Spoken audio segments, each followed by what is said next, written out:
that we do. Little Zoom computer talk. Okay. Yeah, and I train the team and the crews, and I'm gonna tell you about this organization and also um, how and why I think boats have are a great vehicle for building trust and connection and peace, and we need as much as that these days as possible. So I'm going to start my sharing my screen and talk as you get to look at beautiful pictures. And at the end, I'll have some information about what we're doing this summer and how to learn more about our organization. So here we go.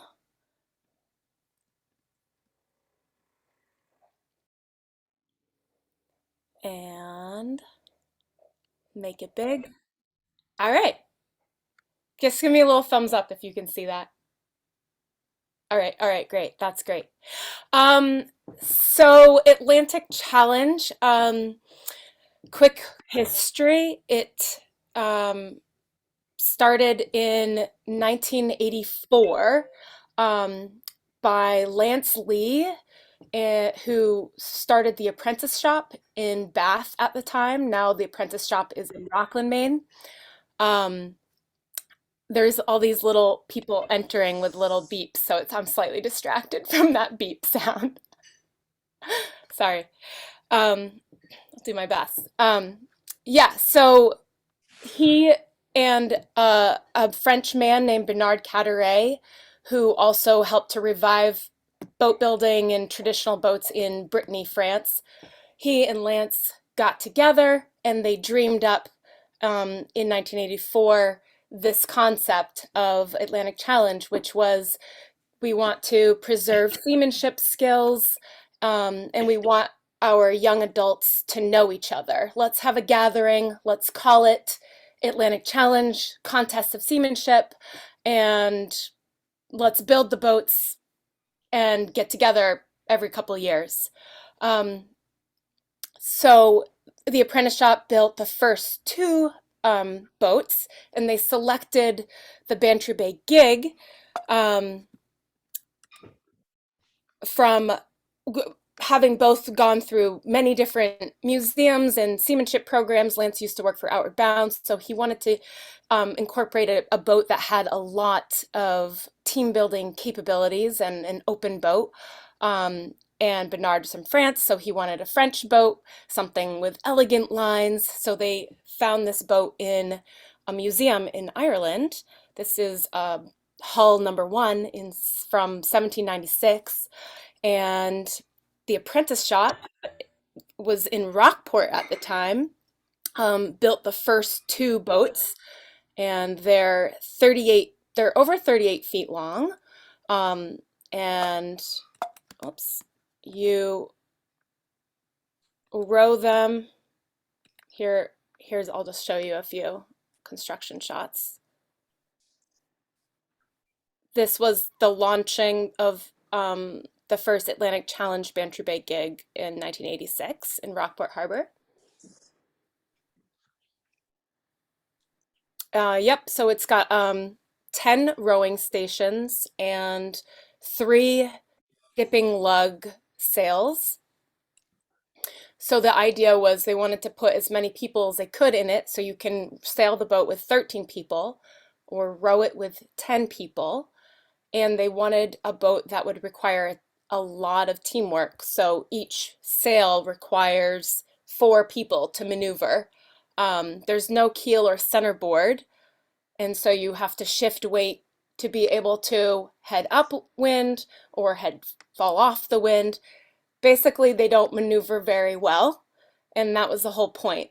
The harder the boat is, it's like a whetstone to sharpen your skills on. So you become sharper and even better at communicating with each other and understanding timing. And that was the point. And people seem to enjoy that because now there have been more than 80 of these boats built in 16 different nations around the world. And we've continued to get together in these boats for from 1986 to 2018 was the last official international gathering, um, which we had probably 14 nations present. And yep, here's the first one in New York City in July 86. And now here's what it looked like. This was in 2016 in Roskilde, Denmark. So the contest rotates around a different nations, whoever wants to host it. And we are going to host it in 2024. That will be the next big gathering in Belfast. So mark your calendars. The third week of July in 2024. We'll hopefully see something like this. And we train the crews in 10 different seamanship events. So there's straight sailing races, rowing races, rowing without a rudder through a slalom course, knot tying, navigation. There's 10 different events, and it's a lot of fun. It can also be very treacherous, having all these boats maneuvering together on a triangle course or something because again they don't have centerboards or keels, so they do great on a beam reach. They fly like 7 knots, um, but trying to tack them, it's like you full stop and you start drifting backwards. You move the sails around and then you slowly gain momentum again and maybe are able to sail like 70 degrees off the wind, like really not very much. So the sailing only course is you sail upwind a quarter mile and then the downwind legs are a mile each. So it's a little triangle. But all these boats rounding marks, it can be treacherous. There have been collisions, the masts have broken, and I'll get more into that later. But a lot of nations love it because it's a platform for us all to get together and get to know each other, and we all spend a week together and we eat together, and there's an event where you intentionally mix crews, so there's language barriers, and folks from different teams are all in the same boat, and then after that you're bonded and you have all these friends. Um, Here we even have an Indonesian team, and they have built 6 Bantry Bay gigs over the years, and they've somehow come to our contests in Canada and in Europe over the years. And each team uses their own local materials. So in Indonesia, they have a lot of teak and mahogany. So the boats are made of teak and mahogany, super heavy, but also super beautiful and carved with you know, the beautiful carvings that's part of the tradition in Indonesia. This is France in I think in 2000. Since it's a French boat, the the French were all about it, and they commissioned maybe 35 to 40 of the Bantry Bay gigs to be built in the mid 90s. It was like a gig for every village campaign, and such a beautiful thing. So this is the Atlantic Challenge contest, but also all of the French boats that also gather, and sometimes they gather together not just for our competition. And this is in 2002 in Rockland when there was no wind and all the teams sort of spontaneously drifted together and decided to have a water fight and raft up party. Um, you see that a lot. If you get young people together, there's bound to be fun times and spontaneous shenanigans like this. This is actually when I joined in 2002, when I was 20, 21. Um, yeah, 21. And the Russian team didn't have enough people that they could send over because it's such an expense to get everybody to come to the US. So they borrowed a boat from us, from Rockland, and I joined their team and learned all the commands in Russian, and they just treated me like I belonged. and welcomed me full-heartedly, and I was so touched by that. But that I went to Russia the next year, um, and spent 6 months. And there's little me in the middle with short hair with my Russian team in 2002 in Rockland. You can maybe recognize that location in South Rockland.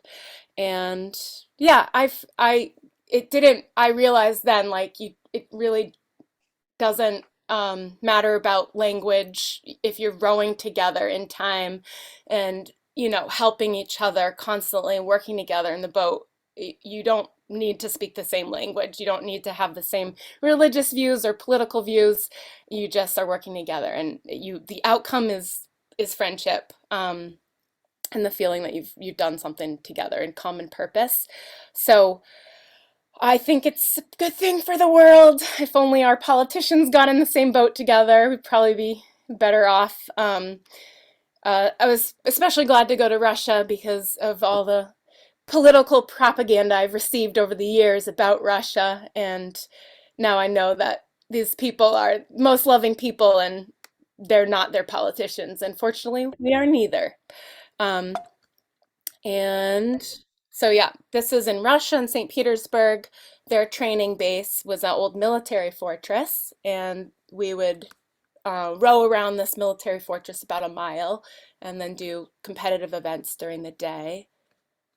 Um, and then in 1990, actually, two Russians from St. Petersburg and one from Moscow came to Maine to Noblesboro, where that was another location for the apprentice shop in the early 90s, and they learned to build boats.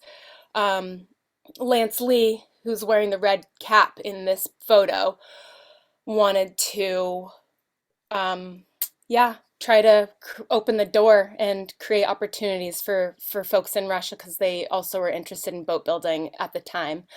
Um, and they built this boat, and this is them sailing across Penobscot Bay. There was like a Italian, two Russians, Chinese American from the Bronx. There was a whole great diversity of people there that who built this really amazing boat, which now is in Denmark. We gave it to Denmark to help them get their program back going about 2 years ago.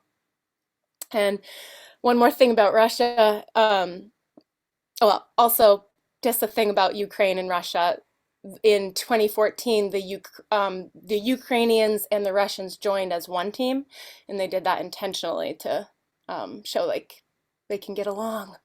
And our Russian friends clearly support the Ukrainians and are against this war as well. But this is our Russian friends who took a fishing trawler with a partially built boat.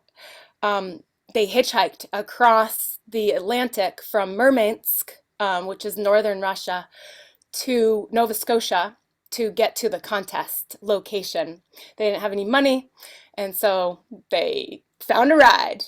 And I thought that was pretty impressive. So the Rockland Apprentice Shop picked them up, brought them down to the apprentice shop in Rockland. They finished the boat, then they went to the competition, which is a great story. And then this is in 2019. We were planning to have the competition in St. Petersburg this year, but it can't happen because of the politics that are happening right now. So we're not doing a contest there. But I'm just showing that yes, 20 years later, you can still have lifelong friends, and here are my pals from 20 years ago. Um, and okay, so yeah, um, I just want to. This picture is on Greens Island last summer, um, and I just want to say, like, to row in common purpose with other people is the best feeling ever, and I think it's a very unusual situation where you can you might intellectually agree with people, but to be in common purpose with them physically through rowing, listening, you're just, it's a beautiful thing to have everyone fully present, swinging their bodies back and forth together. and listening to this clunk of the oars. It's it's like nothing else. Having all these people right there wanting to be there right together and not thinking about anything else except rowing their oar in time. Um, so Oh Right. yeah. So when I start a program, um, and I guess I should pose this to you all as a lot of the things I think about when I'm starting a program is like, okay, we're creating a very special community for maybe a week, maybe a couple of weeks, maybe a month, maybe longer. And what are the ingredients to create that trust and unity, um, and connection, as quickly as possible? We know that rowing for sure can do it, and our boats, since they require so much teamwork, sailing can do it. But the first 20 minutes are so key. And I'm curious also what you do or what you think about what are the ingredients for bringing people together, eating together and sharing in chores, that kind of thing. But so here we have a quick team building activity just to get folks on the same page.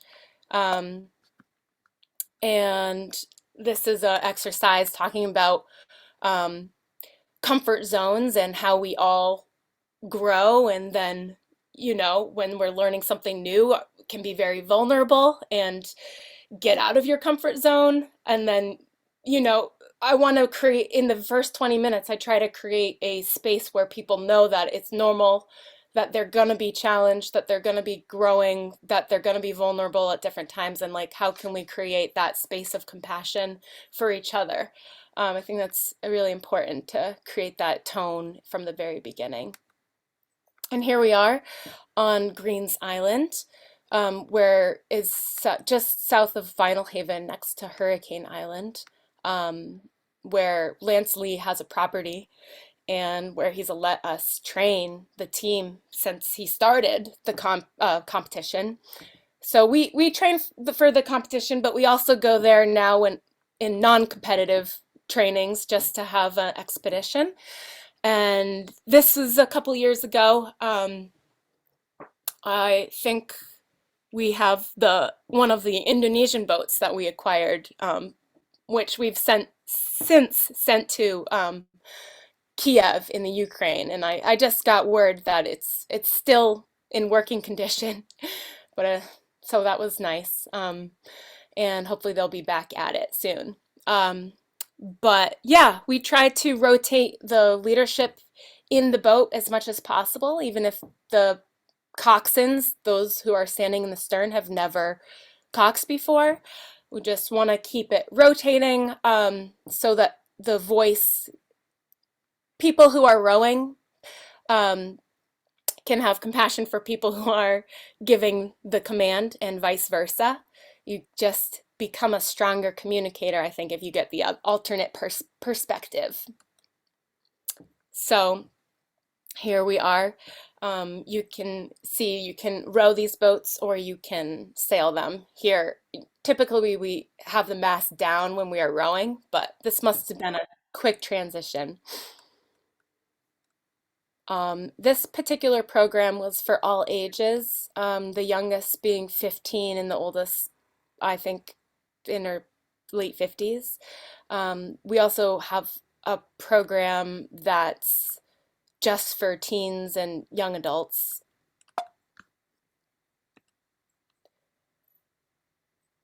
Um, this is one of the competitive events, just a 2 mile straight rowing race.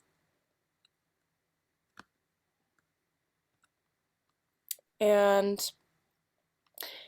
yeah, here we are in um, uh, Green's Island practicing navigation in the fog. And now here's a good look at this, how the sails are. So every time you want to tack, you need to lower that yard, which is the lug, about halfway until you can reach it. And then you swing it to the other side while someone, who's at the bottom forward corner, the tack, moves the tack to the other side of the mast. And there's a little dance that happens. So it takes about 4 people, one person to lower the halyard, one person to dip the lug, one person to switch, move the tack and reattach it, one person to raise the sail back up on the new side, and then one person to sheet in. Things go wrong and you got to repair them.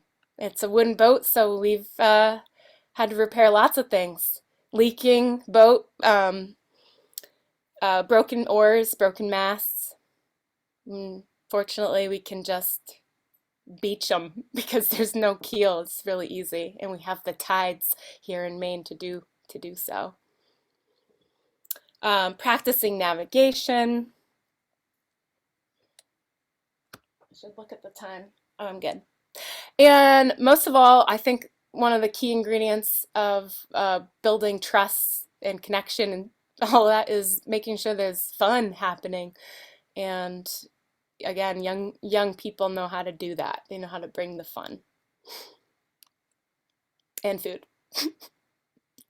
When in doubt, always get the burrito. That's what my friend Mary says. And this is just a beautiful place on Green's Island. This Lance Lee built this little cabin here in 1969, so over 50 years ago, and partially made out of driftwood, timbers that he found and timber framed together. And yeah, we use it as our base camp, and it's so distinctive and special. Everybody rotates through the chores, and that act of service contributes to this feeling of goodwill, I'm pretty sure. So we haul our water from the well, and all share in the cooking, and have a nice view, and have little rituals around eating. A whole hold hands and say a quote, or sing a song or something. Make it special. We try to do service whenever possible. So this was helping out our neighbor, Mark Jackson, moving some timbers for a new dock. And here's our hand squeeze before a meal.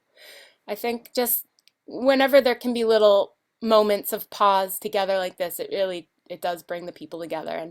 And why I concentrate so much on that unification is because once we're in a competitive environment again, where there's risk of collision and high tensions racing around marks, I don't want those stresses to divide my crew, create any mutinies. We have to rely on our utter unity and trust from our training to get us through those stressful times.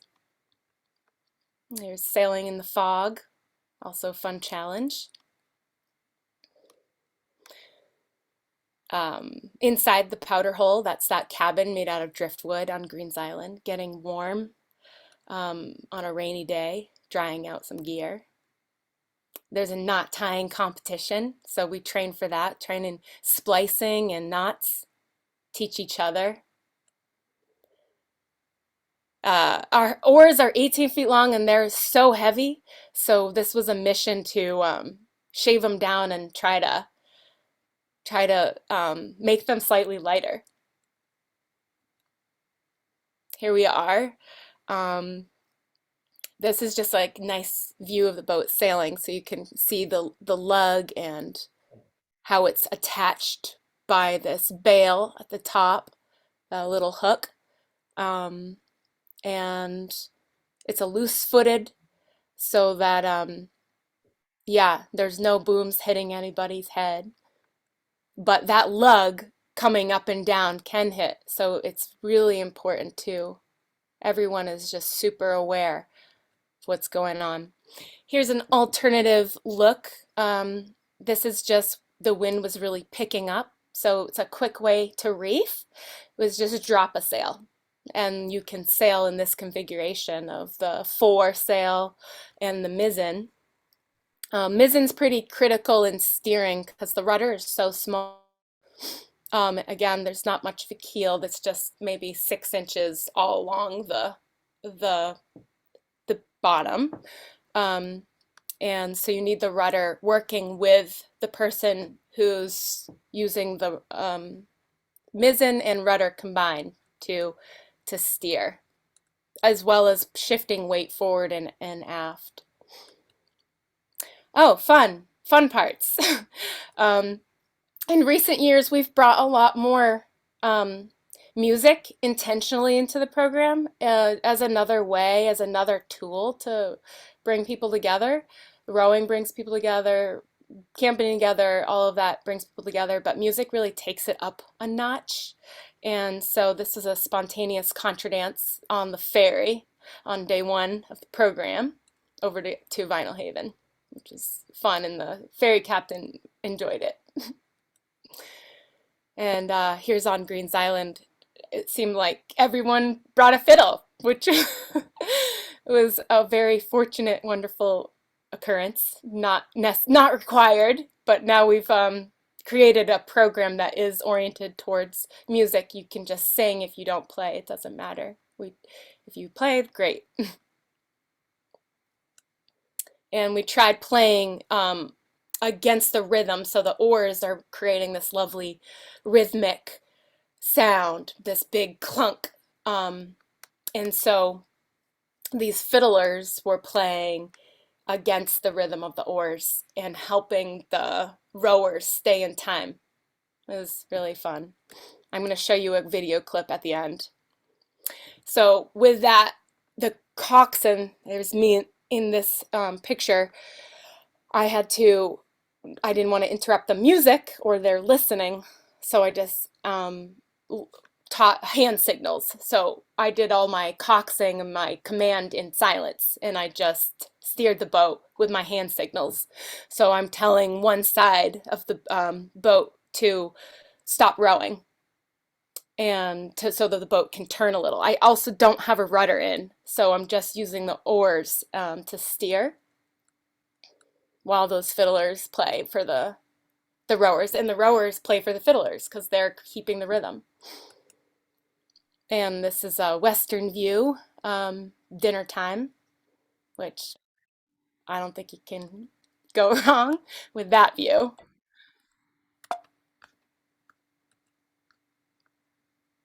Happy people. Here's a shot of the contest in 2018, our last contest, and they're just so beautiful to see. It's like it's pretty wild to see all these boats together and all these kids together from different countries. It's just the best. Yeah, I hope that we'll have lots more times like this in the future. Here we are in Ireland. I think this is in Bantry in 2012. And in Northern Ireland, just nice to see them all together. And they go really fast, and there's someone constantly bailing um, while we're sailing that fast. But we are reefed, as you can see, and I'm proud of the American team that we received the Best Seamanship Award last time because we sailed safely, reefing rather than just going full main and risking that spindly mast to snap. No, we can't do that. Here's action shot of the sail being lowered and switched to the other side.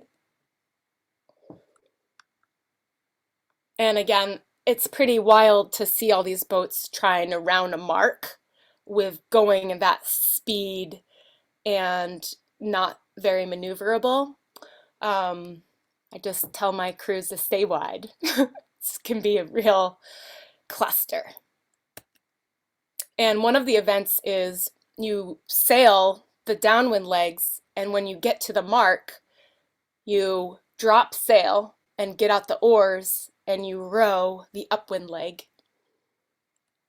So that can be quite a wild transition zone, as you can see. There's masts going down intentionally right before they get the oars out. And here we are rowing upwind. Um, windy days, so you don't have to put up all the sails and all the masts. This is another way to reef, is just drop that sail. And they are already double reefed, so that was a big day. And this is just a close-up of what it looks like in the stern with everybody has a critical role. You can see someone's on the mizzen here, which is helping steer the boat. Someone's driving the boat with the rudder. Someone's sheeting in, and the other person's sheeting in. Everybody's role is super important, which I think is why there's such a draw to do this program. Everyone gets a lot out of it. There's no sitting around. It's super active. This is an event called slalom. So you row without a rudder through 5 buoys as fast as possible. There's a lot of backing water and then slowing down at the turn, and then you have to turn around and row back through the 5 buoys without hitting any buoys. But we get really good at that event. Actually, I think the US team wins that event most of the time because we get to practice on so many lobster buoys out in Penobscot Bay. So we're doing it all the time. I think that's why we have an edge. And again, here's the 2 boats competing, Ireland versus Russia here in the 2-mile rowing race, which is just a straight 2-mile race. The US team, after the style event, which is called Captain's Gig, where you deliver a dignitary from the dock to another dock or to a ship, and we won that event because look at us. But we had a perfect docking, and I think Edith, the coxswain, sang to the dignitary, and he got off and he said, "I got serenaded," and that was that. We won. Here the Americans and the Quebec team rafted up together spontaneously, and that's happening all the time. There's just a good spirit. People want to get to know each other from the different countries, and there they are in Denmark. This is a fun event, the Jack Stay Transfer, where you have to row. Here we're practicing it in Belfast. You have to row 30 feet away from some structure like this bridge, and then someone in the stern throws a monkey's fist to the shore on the bridge, and then that's attached to the top of the mast.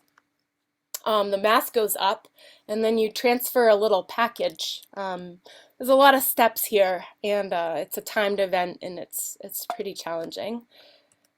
There's someone practicing throwing the monkey's fist to shore. So before we do this event, we have to tie the monkey's fist first, and then you can do the event.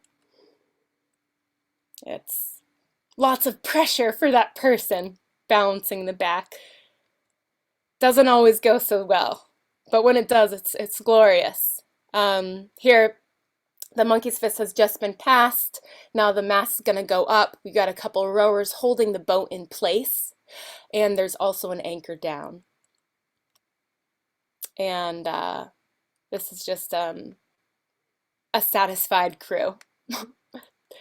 And now I'm gonna share another thing, a little video, because I wanted to share that with you how we've been using music now to help with bringing the people together faster, just rowing. You don't have to know how to sing. It's just helps people stay in rhythm a lot tighter if they are call and response. And it also helps the rowers stay focused in the boat And if you're singing, you're also breathing. So I'm going to show you how we use that for a few minutes. Let me share the screen.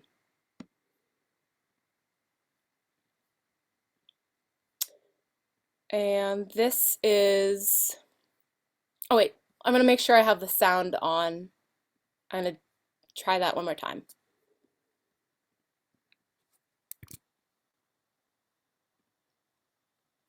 That is a Zoom trick. Yep, it's on. Oh, where'd it go? Sorry about that. I'll try one more time. There we go.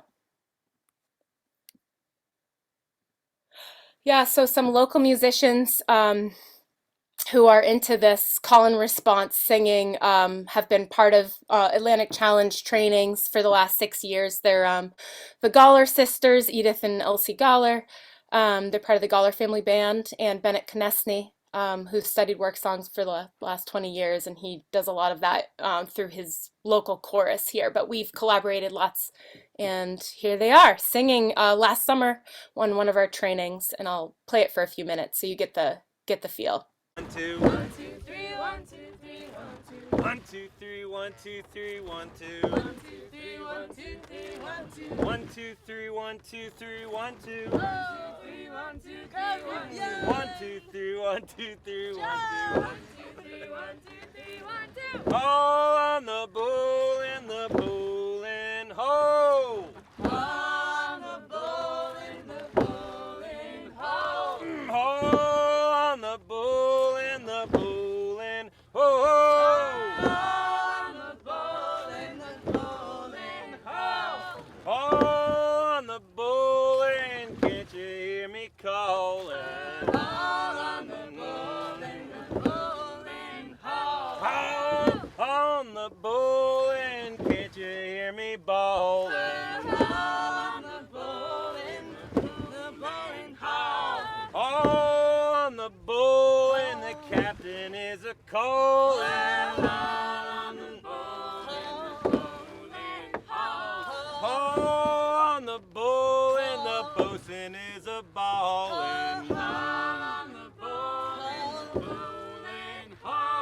on the bowling, we'll offer better weather now. On the bowling, the bowling, on the bowling, we'll even all together now. On the bowling, on the bowling, the tide she is a flowing. On the bowling,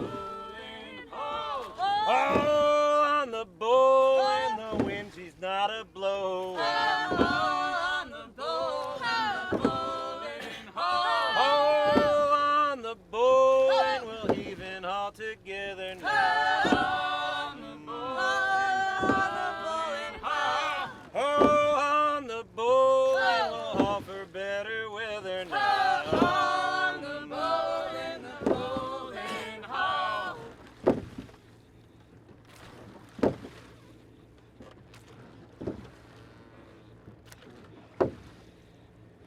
Well, the boys and the girls went huckleberry hunting. Well, the boys and the girls went huckleberry hunting and sing halloo, my Ranzo-ray. Well, the little girl ran off and the boy ran after.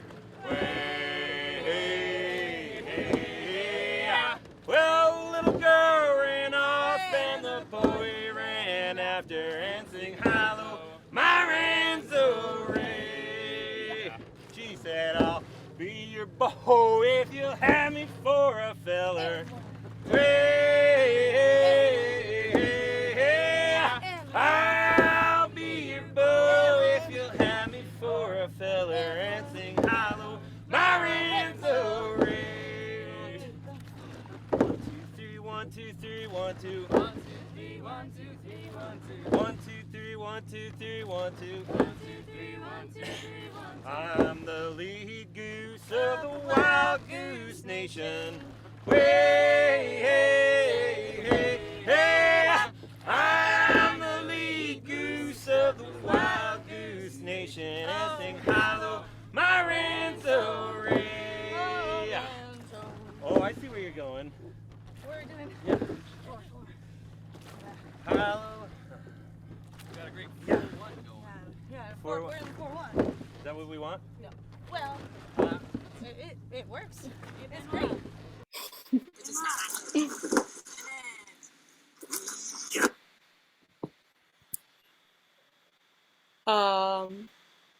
Okay. I could keep going. That was a long video, but well, I just noticed the time, so I want to make sure there is still time to ask questions. And also, I wanted to show you one last little thing before you ask your questions. I will share it. And it is the information of what's happening this summer. So we're going to do weekly rows in Belfast, and you can find out information about that through our website, atlanticchallengeUSA.com. And if you know any, and you don't need to have any experience, and even if you don't want to row, you can sit in the stern and hang out. We can have anybody who's 14 and up. That's our insurance requirements. Our 14 is the youngest. So we have program at the end of June for a week, a 4-day program in July, which is doing handcraft and rowing, and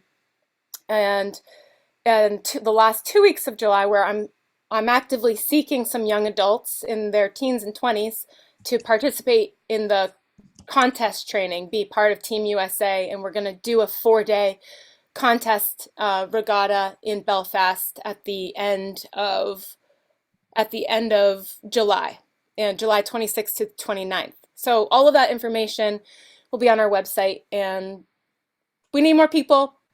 If you think of anybody, send them our way. Thank you. And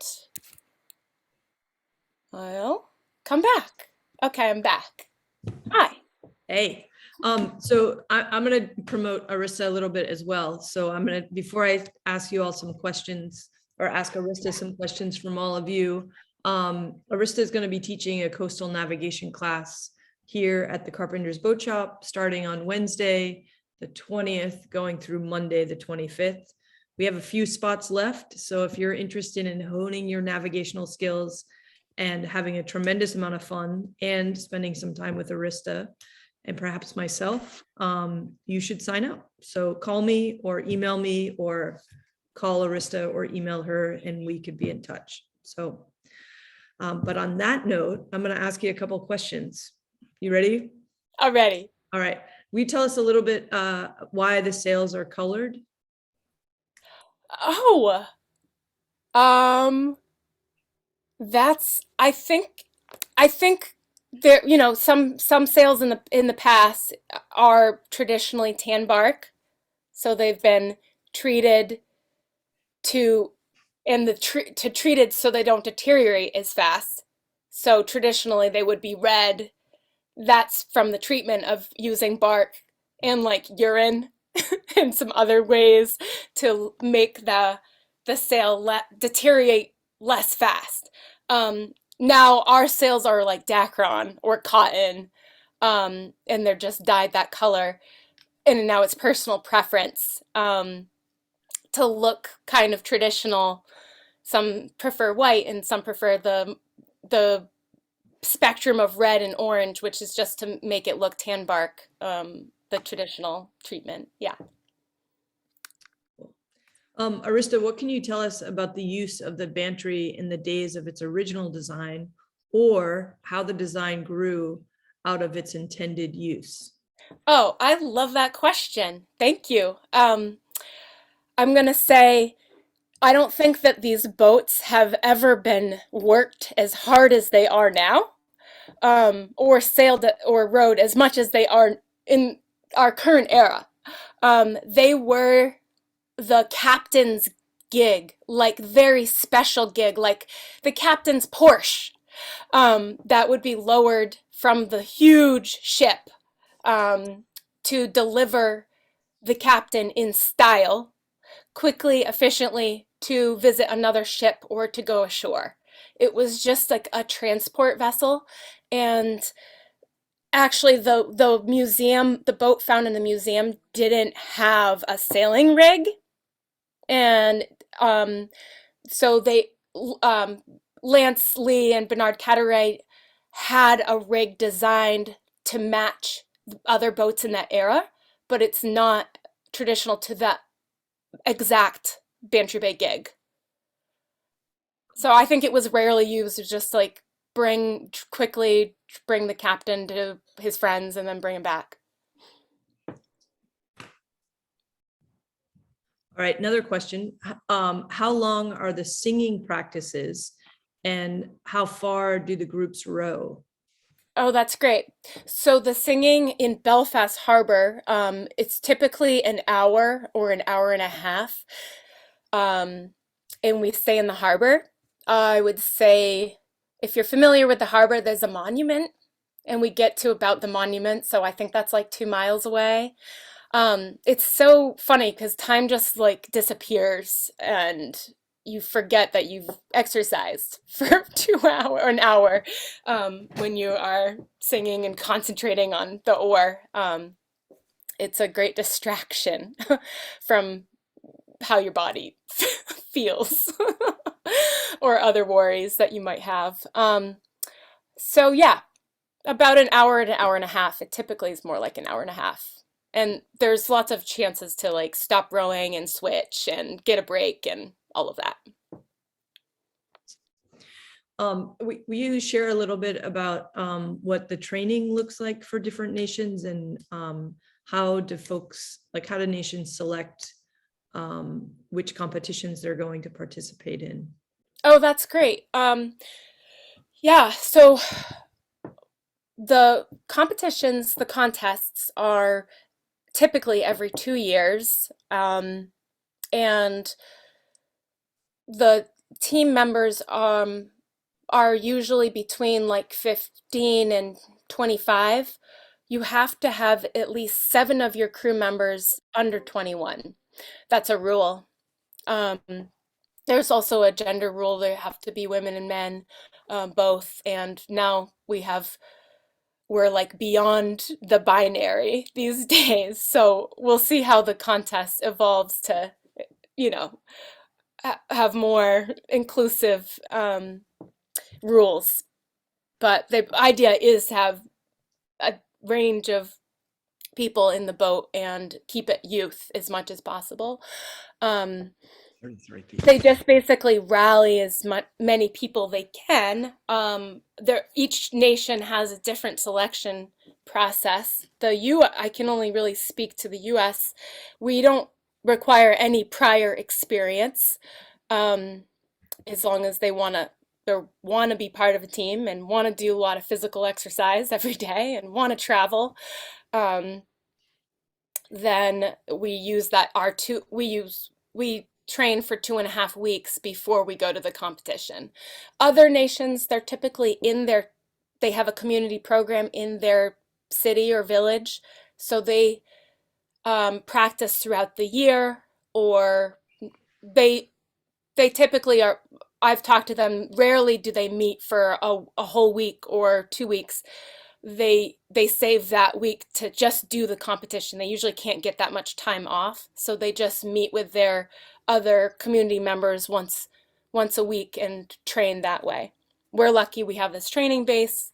The Russians also have a training base, so we can, go camping and do our training for longer. And are you challenged in finding people that want to compete, or are you turning people away? What is that like? I'm not turning anyone away. I it's I would say like now that we're doing these week-long all ages expeditions that are not competitive, those fill up really fast. We get people all decades involved, and they want to sing, they want to try that out. They're so that the music week oriented week fills up pretty quick. We still have a couple spaces though, if you want to do it. But the I'm trying to recruit some young people for the contest training in our regatta for the end of July, and I I don't know how to do it. Tell your friends. Um, will you tell us a little bit more about 2024 and like how can like the common person that's on this screen get involved or be supportive in Belfast 2024? Alicia, you're asking the best questions. Thank you so much. Yeah, it's going to be a wonderful spectator event. So it's going to be a 8-day contest, and hopefully we'll get all the teams. That could be up to 12, 13 different teams. And um, yeah, there will be lots of ways to volunteer. I would say getting the word out and being present will be the biggest support. Um, but there'll be a lot of boats. Sometimes the teams will ship their boats in a container to the contest location, but because it's a lot of we have a lot of European teams, they'll want to borrow a boat that's already in North America. So there's a bunch in Canada. We have 3 in Belfast. There We'll probably lend out as many boats as we can. There's actually a 4th gig in Boston, so we will try to loan boats. But yeah, just come. And yeah, if you are that competition is oriented towards like 14 to like 30 years old, I would say. So if you know anyone in that age range who wants to be part of the team or another team, like what I did with Russia, where they didn't have enough people, so I just jumped in, that's also a possibility. Also, if you want to go travel to any of those countries and just be like, I want to go rowing and sailing, all of those countries will say, come on, let's go. They're all like a community boating program. So they would be so happy if you were interested in going to France and wanting to row or sail with any of those teams. It's a great way to travel. And yeah. I have another question for you. You spoke about the community building value of people having a singular purpose in rowing together and seeing a number of contra dancers on this meeting. How would you compare rowing with contra as a community builder? Oh, both and. That's a great. Yeah, I really think contra dancing could be absolutely. If we were, I think this. I don't know. They're that's a pretty good one. I would say they're very relatable in that sense that you're trying to do something in common purpose with each other. I would say because it's a boating and ocean or water environment, that adds an element, a certain dynamic element of nature. So it could rain or the wind's shifting, and you need to react as a team to the changing conditions, the tides, and depending like where are you going and where you need to end up. I would say that element would be the maybe the only difference really, but both are amazing as community builders. So, last chance for questions, folks out there.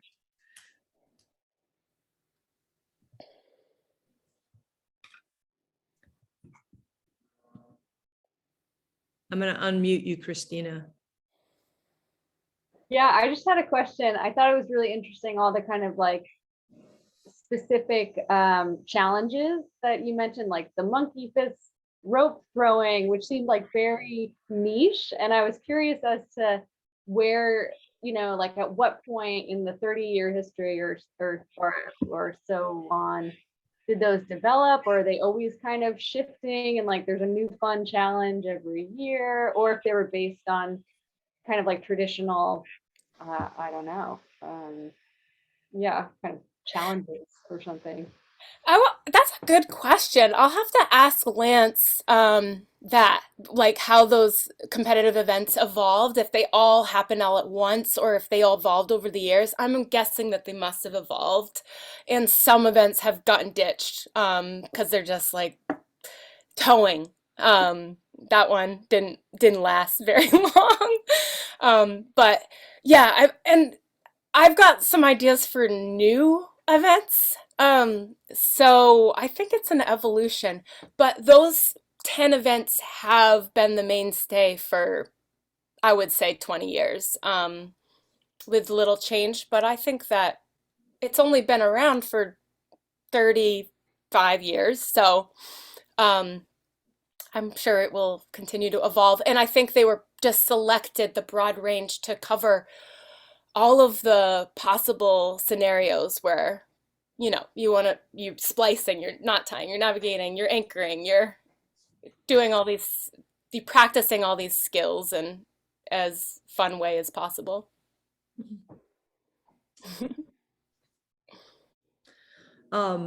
Thank you, everybody. I had the privilege of spending maybe 9 days on Greens Island with Arista many, many years ago. And I can't really even remember why we had the opportunity to do so, but it was, as an adult who has had a lot of maritime and island experiences, it still was a milestone in my life. So if you have people in your lives that are at the age that Arista is looking for, I can attest that it will be a significant mark in their lives if they have the opportunity to be on Greens Island with Arista and Lance and others, and experience the powder hole and those brilliant sunsets and sunrises. So send those folks in Arista's direction for sure. Yeah. Thanks, Leisha. And also, I'm so grateful for the Carpenter's boat shop because one of our gigs is there right now. Yeah. And we're gonna do some repairs, and thank you for taking care of our boat this winter. Yeah, absolutely. A team effort for sure. Yes, they're letting the band get back together, so watch out. Okay. Thank you, everybody. Lovely as always. This will be on YouTube and eventually our website if you want to share it with your friends and family. And again, greatly appreciate you, Arista, being here this evening. And I love seeing all your wonderful faces. So we'll see you next month with Michael Putzel, and give us a shout out if you need anything, Arista or myself. So happy that you're here. Be well. Bye. Thank you.